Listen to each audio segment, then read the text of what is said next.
तो hi hello everyone, सभी लोगों को नमस्कार। मैं सौरभ तिवारी आप लोगों का स्वागत करता हूं शिक्षा समागम पे। डी ट्रिपल एस बी वालों ने जब से सिलेबस निकाला है, बिल्कुल ही मतलब हद कर दी उन्होंने सिलेबस की।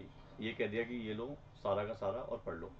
तो गागर सागर वाली बात है, ठीक है। सागर में से मोती ढूंढने वाली बात है कि कैसे करोगे क्या करोगे। मतलब ये कुल मिला के जो आज तक आपने पढ़ा है उसी को ब्रशअप कर लेना है एक बार, और देखिए आपको कितना आता है।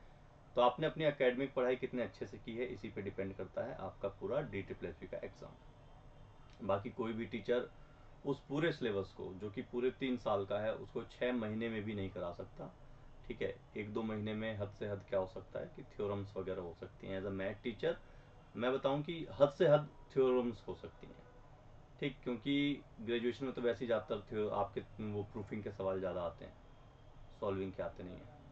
तो मैं यहाँ पे मैथ का डिस्कस करने के लिए बिल्कुल नहीं आया हूँ। आज मैं यहाँ पे आया हूँ डी ट्रिपल एस बी में टीजीटी और पीजीटी के लिए जो टीचिंग मेथडोलॉजी के सवाल हैं, उसमें हम लोग कैसे तैयारी करेंगे और क्या करेंगे, ठीक है। तो पिछले बार ये लोग जो है थोड़ा सा फंस गए थे। क्या फंसे थे कि भाई आप कहाँ से पेपर देते हो, एक आपका सिलेबस क्यों नहीं है, क्योंकि किसी भी एग्जाम के लिए एक पर्टिकुलर सिलेबस होना जरूरी होता है, ठीक है। तो डी ट्रिपल एस बी में आप लोगों के जो सवाल आते हैं मेनली, तो उसमें टीचिंग मेथडोलॉजी के भी सवाल होते हैं। टीचिंग एजुकेशन और मेथडोलॉजी के भी सवाल रहते हैं उसके अंदर, ठीक है। जिसमें कि टीजीटी के सवाल जो रहते हैं लास्ट में डिसिप्लिन 5 में आधा मैथ होता है, आधा आपका टीचिंग मेथडोलॉजी होता है। किसी में भी आप कोई सी भी टीजीटी उठा लीजिए डी ट्रिपल एस बी का, 10 नंबर का आपका आता है टीचिंग मेथडोलॉजी,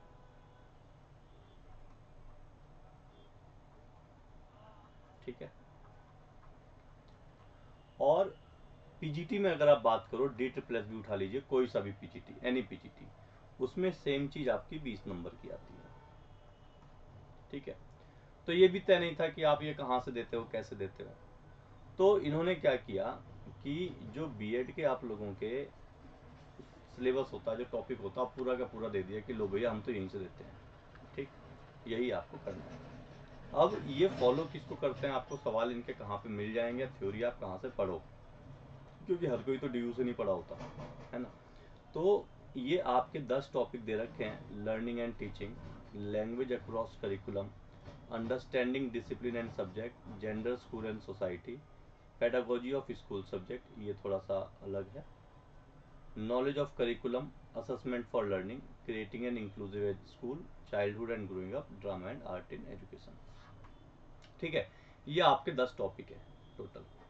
इन 10 टॉपिक में से वो कहीं से भी दे देंगे आपको, और ये भी इंडिकेटिव है, इसके अलावा भी जो मन करेगा उनको दे देंगे। वो करंट का दे देंगे, मान लो एनईपी का कोई आता है, कहाँ है इसमें, नहीं है, तो वो फ्री हैं आपको कुछ भी देने के लिए। एक इंडिकेटिव लगभग लगभग कि ऐसा ही होगा, इसी में से लगभग आएगा आपका, बाहर से आ जाए वो अलग बात है। तो ये आपके 20 और 10 नंबर हैं, और ये बहुत मैटर करते हैं। क्यों मैटर करते हैं?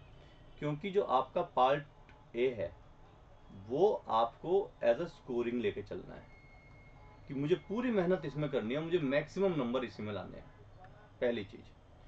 और जो आपका पार्ट बी है, पार्ट बी में तो पूरा ग्रेजुएशन ऑनर्स का दे रखा है, ठीक है।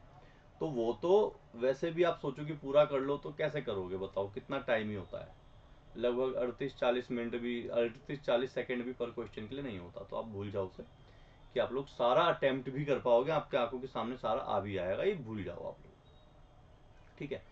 तो उसमें जो है आप कोशिश करो कि आपको जितना आता है, और ऐसी चीज़ें जो कि थ्योरम बेस्ड हैं, ऐसी चीज़ें जिनके आंसर डायरेक्ट आ सकते हैं, इन पे जो है थोड़ा सा आप ज़्यादा फोकस करिए। और 9, 10, 11, 12 ये तो आपको, अगर डी ट्रिपल एस बी की तैयारी करो तो 9, 12 आपकी एवरेज आनी चाहिए अच्छे से, 11, 12 बहुत अच्छे से आनी चाहिए, इसका कॉन्सेप्ट बहुत अच्छे से होना चाहिए, और बाकी का फिर ग्रेजुएशन, ठीक है। हल्का सा छूता हुआ इसी को जाएगा जबकि पेपर, जैसा लास्ट टाइम आया था। लेकिन हाँ, अगर 11, 12 भी आपकी ठीक है, 9, 10 का आपको दिमाग जो है ठीक है। मैथ की मैं बात करता हूँ तो उसमें अलजेब्रा वगैरह ये सारी चीज़ें का भी आया था, इक्वेशंस की भी चीज़ें आई थी, ऐसा नहीं है कि नहीं आया था। एपीजीपी का भी आया था, इनइक्वालिटीज़ आया था, ठीक है। तो ये सब चीज़ें आई थी, ऐसा नहीं है कि सारा ग्रेजुएशन ही भर दिया था। तो आपको क्वालिफाई करना है, क्वालिफाई आपको कैसे भी करना है। हाँ, हम बात कर रहे हैं इसकी, तो ये आप लोगों का सिलेबस है जो कि टीचिंग मैथडोलॉजी का पूरा सिलेबस है। अब क्या करें, तो देखो कुछ नहीं करना है, आप जो है सीधे सीधे प्ले स्टोर पे जाइए, गूगल के प्ले स्टोर पे जाइए और वहाँ पे इग्नू डाल दीजिए। ठीक है, अब उसमें आप लोगों को आएगा कि किस लेवल की तैयारी करना, एमए है, मास्टर्स है, या फिर बैचलर है, या और डिप्लोमा होता है, पीजी डिप्लोमा होता है। आप उसमें बैचलर वाला जो है खोल लीजिएगा। ठीक है, प्ले स्टोर पे इग्नू से जाना तो उसमें आई कंटेंट करके नाम से है शायद वो। ठीक, और फिर जो है आप लोग, मैं बता दे रहा हूँ, लर्निंग एंड टीचिंग जो है BES 123 कोड पे है, आप इसमें से पूरी तैयारी कर सकते हो। ठीक है, कोई ज़्यादा मुश्किल बात नहीं है, आपको खाली एक बार गो थ्रू होना है बस, हल्का हल्का। ठीक है, कोई ज़्यादा बड़ी बात है नहीं। लैंग्वेज अक्रॉस करिकुलम जो है आपका BES 124 है। ठीक है, कोड डालोगे आप लोग BES 124, सर्च में भी आ जाएगा, 124 डालोगे तो भी आ जाएगा, BS डालोगे तो भी आ जाएगा, या लैंग्वेज एंड करिकुलम डालोगे तो भी आ जाएगा। वरना आप लोग जो है जब बैचलर पे जाओगे तो बैचलर, ठीक है, इन एजुकेशन करके भी आपको दिख जाएगी पूरी लिस्ट में उस ऐप पे, वो आप पढ़ सकते हो। तो लैंग्वेज अक्रॉस आप लोगों का जो करिकुलम है वो इसके अंदर आपको आराम से मिल जाएगा। Understanding discipline and subject BES 125, मतलब इन्होंने एज इट इज दे दिया है, एज इट इज दे दिया इन्होंने पूरा, ये सीधे सीधे। पेडागोजी ऑफ स्कूल सब्जेक्ट के लिए भैया अब आप देखना कि आपका सब्जेक्ट कौन सा है। पेडागोजी इन टीचिंग मैथमेटिक्स, तो आप लोग जहाँ से पढ़ रहे हो, जैसे पढ़ रहे हो, जैसे मैं अगर मैथ्स DTPLS मैथ पढ़ा रहा हूँ तो उसमें मैंने पेडागोजी ऑफ स्कूल सब्जेक्ट में मैथ्स पेडागोजी में सारा करवा रहा हूँ 15 से 16 क्लासेज में। ठीक है, तो वो सारा पढ़ लेना। अच्छा, इसमें अंडरस्टैंडिंग बेस थोड़ा सा कम आएगा, फैक्चुअल ज़्यादा आएगा, जैसे कि फादर ऑफ ज्योमेट्री कौन थे, ये आया था। ठीक है, और शून्य की खोज किसने की थी, इन्फिनिटी की खोज किसने की थी, तो थोड़ा सा फैक्चुअल ज़्यादा आता है और आप लोगों का कंसेप्चुअल हल्का सा कम आता है। ठीक, तो ये आप लोगों का सबका अलग है, ये सबका अलग है, बाकी सबका सेम है। नेक्स्ट आते हैं जेंडर स्कूल एंड सोसाइटी, ये BES 129 है, जेंडर स्कूल एंड सोसाइटी। ठीक है, आप लोग इसको देख सकते हो। Knowledge and curriculum BES 126, knowledge and curriculum. आपको अब मतलब कहीं ढूंढने की जरूरत नहीं है, इसमें जाओगे जो जो कोड मैं बता रहा हूँ ये पूरा आप देख लीजिएगा ऐप पर। ठीक है, असेसमेंट फॉर लर्निंग, ये आपका BES 127 पे है।